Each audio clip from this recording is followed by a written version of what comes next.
Viewers, मैं हूँ doctor Alorika. Welcome to my channel. So friends, आज मैं जिस टॉपिक पे बात करने वाली हूँ वो है एलर्जिक राइनाइटिस या हे फीवर भी उसे हम बोलते हैं।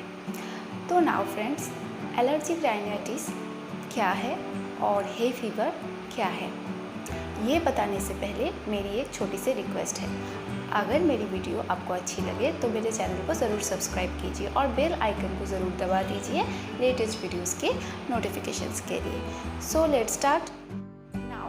मैं आज इस वीडियो में कुछ बहुत ही अच्छे होम्योपैथिक मेडिसिन बोलूँगी एलर्जिक राइनाइटिस के लिए। तो जिन लोगों को ये प्रॉब्लम है वो ज़रूर मेरे इस वीडियो को ध्यान से सुनिए और देखिए। सो फ्रेंड्स, एलर्जिक राइनाइटिस किसे कहते हैं? जब भी हमारे बॉडी में कुछ अनचाही चीज़ें घुस जाए और उसके वजह से हमारी बॉडी को वो इरिटेट करे और उसके कारण कुछ सिम्टम्स दिखाई दे, जैसे कि runny nose, itching of nose, hawking that is गले में खराश आना, नाक बहना, और उसके साथ सबसे ज़्यादा जो चीज़ है वो है एक्सेसिव स्नीजिंग, यानी बार बार फ्रिक्वेंटली आपको बहुत सारे छींके आपको आती है। और उसके अलावा आँखों में जलन, नाक में जलन, आँखों से पानी आना, नाक से पानी बहना, और उसके साथ साथ खांसी भी होना, और एकदम एक्सट्रीम कंडीशन में कभी कभी पेशेंट को ब्रीदिंग डिस्ट्रेस की प्रॉब्लम भी हो सकती है, यानी सांस भी नहीं ले पा सकता है ठीक तरीके से। तो उन सारे सिम्टम्स ये अगर है तो वो एलर्जिक राइनाइटिस है या एलर्जिक राइनाइटिस से वो बॉडी में जब भी कोई बाहर से कुछ फॉरेन पार्टिकल्स अंदर घुस जाती है, तो जब वो बॉडी को इरिटेट करती है तो हमारे जो इम्यून सिस्टम है बॉडी के अंदर वो हमारी बॉडी को प्रोटेक्ट करती है इन सारे फॉरेन पार्टिकल से, और वही रिएक्शन आपको इस सिम्टम्स जो मैंने अभी बोले हैं इन सभी सिम्टम्स के रूप में मिलता है। तो हमारी बॉडी का ये नेचुरल एक इम्यून सिस्टम का एक काम है। देखिए दोस्तों, सभी को ये एलर्जिक राइनाइटिस की प्रॉब्लम या फिर ये allergy, dust allergy, pollen allergy, ये एलर्जी नहीं होते। किसी किसी को होते हैं ड्यू टू देयर इम्यूनिटी, क्योंकि उनकी इम्यूनिटी या वो इन सभी चीज़ों से बहुत ही सेंसिटिव है। They are over sensitive to that particles. तो इसके लिए उनको ये सारे प्रॉब्लम्स होते हैं। सभी किसी को वेदर चेंज से भी ये प्रॉब्लम होती है। एवरी वेदर पर ईयर उनको ये प्रॉब्लम रिकरेंटली होते रहते हैं, यानी हर ईयर को समर में किसी को ऑटम में, किसी को स्प्रिंग में, या फिर किसी को रेनी सीज़न में, किसी भी पर्टिकुलर सीजन्स में उनको ये प्रॉब्लम पर ईयर हर साल होती है। तो ये उनकी अपनी बॉडी की समस्या है। They are very over sensitive to that allergens. ये उनकी बॉडी की ओवर रिएक्शन की प्रॉब्लम है। और किसी किसी को फैमिली जेनेटिक्स में भी ये प्रॉब्लम उससे भी उनको आती है इसीलिए जेनेटिक्स में, इसलिए उनको हेरिडिटरी तरीके से उनको आती है। Now let's know about the homeopathic medicines. So number 1 है allium cepa. It is one of the most important medicine of allergic rhinitis. जी हाँ, ये मेडिसिन में क्या सिम्टम है, बहुत स्नीजिंग होगा, उसके साथ नाक बहती, उसका नाक बहता रहेगा, वाटरी होगा, एकदम डिस्चार्ज, जो नेज़ल डिस्चार्ज होगा वो बिल्कुल एकदम पतला पानी की तरह होगा, और बहुत ही जलन महसूस होगी नाक के अंदर। हमें हमेशा एक सुरसुराहट नाक के अंदर महसूस करेगा, या उसके अलावा नाक के अंदर हमेशा उसे लगेगा कि कुछ है जिसके वजह से उसे बार बार छींक आ रही है, या फिर उसे हमेशा रनी नोज़ की प्रॉब्लम हो रही है।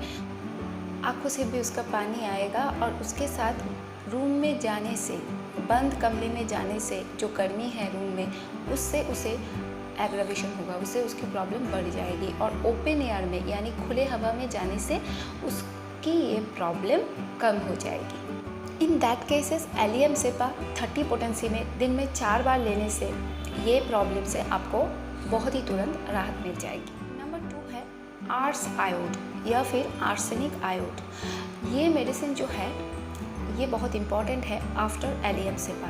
Specially for excessive sneezing. बहुत जिनको छींक आती है, यानी 30, 40, 50 छींकें, इतनी छींक आ रही है कि वो लोग टायर्ड हो चुके हैं। छींक देते देते देते देते उनको एकदम बिल्कुल इरिटेशन महसूस हो रही है। तो उन लोगों के लिए ये बहुत ही हेल्पफुल है, स्नीजिंग को एकदम बंद कर देगी और उनको राहत भी मिल जाएगा। हमेशा एकदम चुपचाप से एकदम एक जगह पर सोना चाहेंगे या पड़े रहना चाहेंगे। सो तो नहीं पाएंगे, लेकिन एकदम चुपचाप से एक कोने में पड़े रहना चाहेंगे। ये उनकी एक सिम्टम होगी। And in that case ars iod is very helpful in 30 potency और इन 6 पोटेंसी। 6 पोटेंसी देंगे तो 30 पोटेंसी की कोई ज़रूरत नहीं है, और अगर 30 देंगे तो 30 दे सकते हैं, 6 की कोई ज़रूरत नहीं है। और ये 3 में 4 बार लेने से आपको बहुत ही तुरंत आराम मिल जाएगा। नंबर 3 है आर्सेनिकम एल्बम। आर्स एल्बम यानी आर्सेनिक, ये भी 30 पोटेंसी में। ये क्या होगा, स्नीजिंग तो होगा, लेकिन स्नीजिंग से उसको कोई रिलीफ नहीं मिलेगा। एलियम सेफा या आर्सायोड को रिलीफ मिल रहा था, लेकिन आर्सेनिक एल्बम को या आर्सेनिक को कोई रिलीफ नहीं मिलेगा स्नीजिंग से, और उसका नाक हमेशा बंद रहेगा। और उसके अलावा उसको जो बाहर जाने से उसको प्रॉब्लम बढ़ जाएगी, और जब वो अंदर रूम में रहेगा तो उसका प्रॉब्लम कम होगा। यानी उल्टा है। किसका उल्टा है? ये एलियम सेफा का उल्टा है। और आर्सेनिक एल्बम भी दिन में 3 बार 30 पोटेंसी में लेने से इस प्रॉब्लम से उसको आराम मिल जाएगा। नंबर 4 है नेट्राम्यूर। ये मेडिसिन भी बहुत हेल्पफुल है। इसमें स्नीजिंग तो होगा ही, लेकिन उसके साथ उसका बहुत ही थीन पतला सा एकदम वाटरी डिस्चार्ज होगा। तो उस कंडीशन में नेट्राम्यूर 30 पोटेंसी में दिन में 3 बार लेने से उसको बहुत ही राहत मिलेगी। Number 5 psorinum.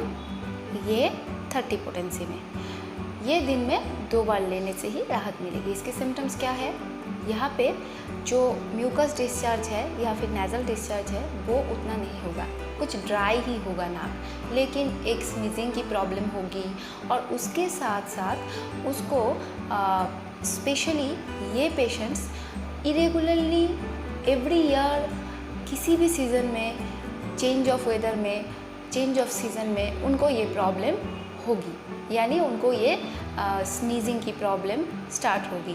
डस्ट से उनको स्नीजिंग होगी, या फिर कुछ सीज़न की चेंजेस के वजह से उनको ठंड लग जाएगी। उसके बाद उनको ये सारे प्रॉब्लम्स शुरू हो जाएंगे। और ये उनको किसी भी सीज़न में, किसी को समर में हो सकती है, रिकरेंटली एवरी ईयर उनको समर में ये प्रॉब्लम होता है, किसी को विंटर में हो सकती है, किसी को स्प्रिंग में। और उसके साथ इनको ठंड के मौसम में बहुत ही प्रॉब्लम होती है, और गर्मियों के मौसम में ये थोड़ा आराम उनको मिलता है, या फिर जो जगह गर्म है वहाँ जाके उनको बहुत ही आराम मिलता है। तो यही थी सोराइनम की सिम्टम्स, और ये बहुत ही इफ़ेक्टिव है इन केसेस में। ये दिन में 2 बार लेने से ही आपको बहुत राहत मिल जाएगी। सो फ्रेंड्स, यही थी मेरी आज की बहुत ही एक बेनिफिशियल वीडियो एलर्जिक राइनाइटिस के बारे में। तो अगर ये वीडियो आपको अच्छी लगे तो ज़रूर शेयर कीजिए अपने फ्रेंड्स के साथ। And always be stay healthy.